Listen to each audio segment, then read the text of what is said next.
Welcome to the Gurukul Prep Daily Podcast on 8th July. Daily update एक समझौता केस्पेस VSSC ने spacetech development के लिए नए समझौता ज्ञापन पर हस्ताक्षर किए। राज्य सरकार की केरल अंतरिक्ष पार्क परियोजना केस्पेस ने विक्रम साराभाई अंतरिक्ष केंद्र वीएसएससी के साथ नए सिरे से समझौता ज्ञापन MOU पर हस्ताक्षर किए हैं। नए समझौता ज्ञापन के तहत वीएसएससी वैज्ञानिक केस्पेस सलाहकार पैनल का हिस्सा होंगे, जो इसके विकास के लिए मार्गदर्शन प्रदान करेंगे और अंतरिक्ष तकनीक विकास के लिए एक पारिस्थितिकी तंत्र बनाने में मदद करेंगे। राज्य सरकार और वीएसएससी ने स्पेस पार्क परियोजना के शुरुआती दिनों में अगस्त 2019 में एक समझौता ज्ञापन पर हस्ताक्षर किए थे। परियोजना एक गैर स्टार्टर बनी रही। डेली अपडेट 2 पुरस्कार। राष्ट्रपति मुर्मू ने 10 कीर्ति चक्र, 26 शौर्य चक्र प्रदान किए। राष्ट्रपति द्रौपदी मुर्मू ने कर्तव्य के दौरान अदम्य साहस और असाधारण वीरता का परिचय देने के लिए सेना और अर्धसैनिक बलों के कार्मिकों को 7 मरणोपरांत सहित 10 कीर्ति चक्र प्रदान किए हैं। कीर्ति चक्र भारत का दूसरा सबसे बड़ा शांतिकालीन वीरता पुरस्कार है। रक्षा मंत्रालय ने एक बयान में कहा कि राष्ट्रपति मुर्मू, जो सशस्त्र बलों की सर्वोच्च कमांडर हैं, ने राष्ट्रपति भवन में आयोजित एक रक्षा अलंकरण समारोह के दौरान सशस्त्र बलों, केंद्रीय सशस्त्र पुलिस बलों और राज्य केंद्र शासित प्रदेश पुलिस के कर्मियों को 26 शौर्य चक्र भी प्रदान किए, जिनमें से 7 मरणोपरांत हैं। Daily update 3 banking. आरबीआई ने पीएनबी पर लगाया ₹1.32 करोड़ का जुर्माना।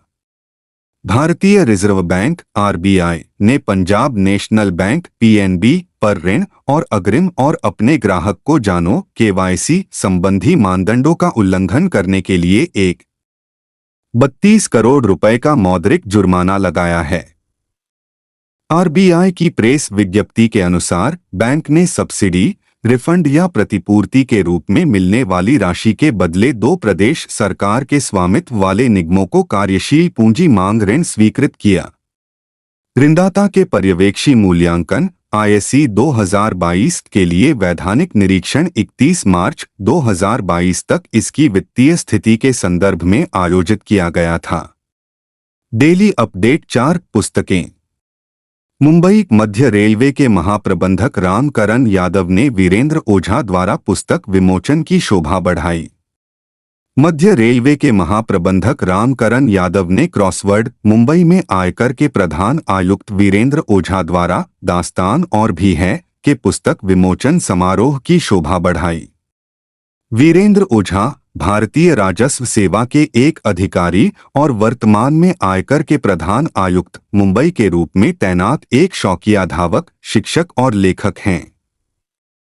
वह अपने फेसबुक चैनल, यूट्यूब चैनल और जूम के माध्यम से 1 लाख बच्चों को पढ़ाने और उन्हें मुफ्त में IAS के लिए तैयार करने में महत्वपूर्ण भूमिका निभाते हैं।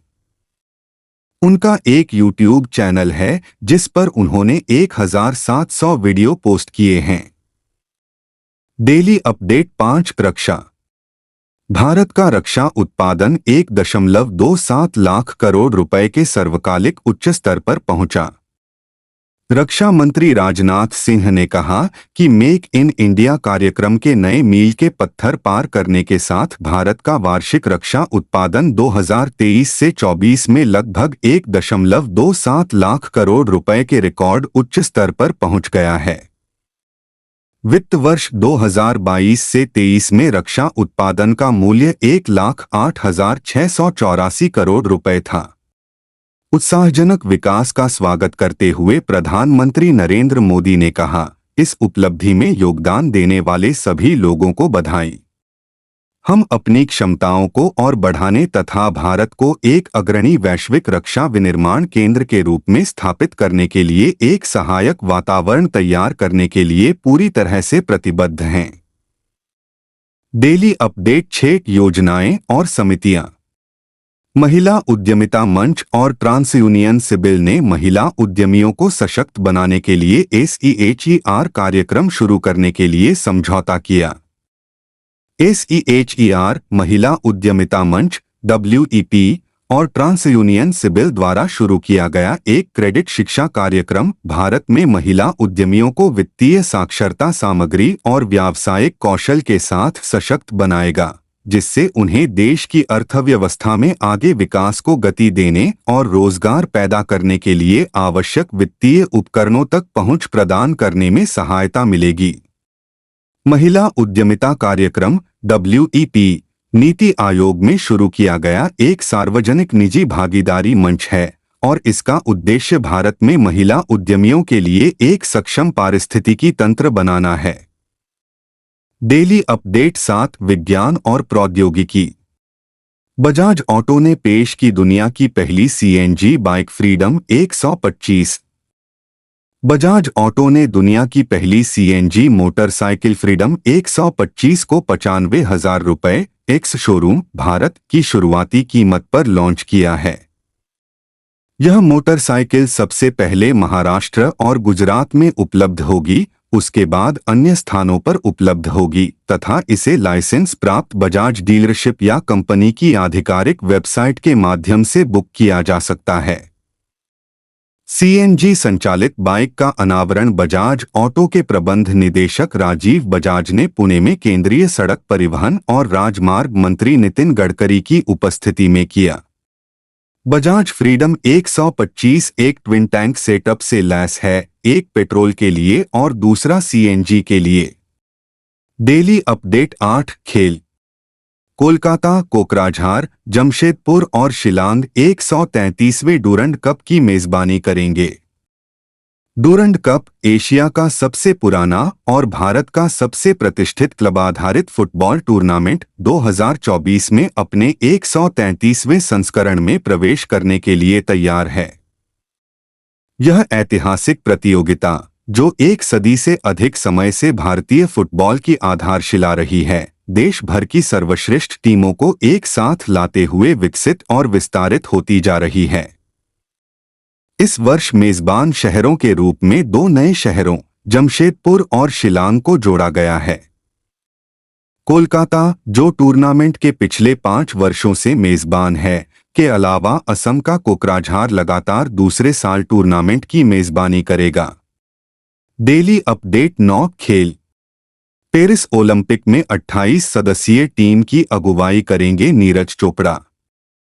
गत चैंपियन नीरज चोपड़ा 26 जुलाई से शुरू होने वाले पेरिस ओलंपिक में 28 सदस्यीय भारतीय एथलेटिक्स टीम का नेतृत्व करेंगे।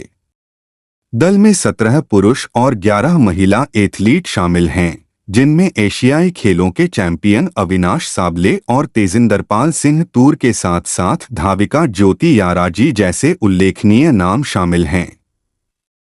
4x400 मीटर पुरुष रिले टीम पर विशेष ध्यान दिया जाएगा, जिसमें मोहम्मद अनस, मोहम्मद अजमल, अमोज जैकब और राजेश रमेश शामिल हैं। इस टीम ने हाल ही में विश्व चैंपियनशिप में एक हीट में USA टीम को पछाड़कर काफी ध्यान आकर्षित किया था। डेली अपडेट 10 शिखर सम्मेलन और सम्मेलन। लाओस ASEAN के विदेश मंत्रियों की 57वीं बैठक की मेजबानी करने के लिए तैयार। लाओस के अधिकारियों ने 57वीं association of south east Asian nations ASEAN के विदेश मंत्रियों की बैठक और संबंधित बैठकों की तैयारियों पर चर्चा की है, जो 21 से 27 जुलाई तक लाओस की राजधानी वियंतियाने में होगी। लाओस नेशनल रेडियो ने खबर दी कि लाओस के उप प्रधानमंत्री और विदेश मंत्री सालेउमक्से कोमासिथ ने एक तैयारी बैठक की अध्यक्षता की। बैठक के दौरान प्रतिभागियों को प्रमुख क्षेत्रीय कार्यक्रमों की तैयारी में उपसमितियों द्वारा की गई प्रगति के बारे में जानकारी दी गई।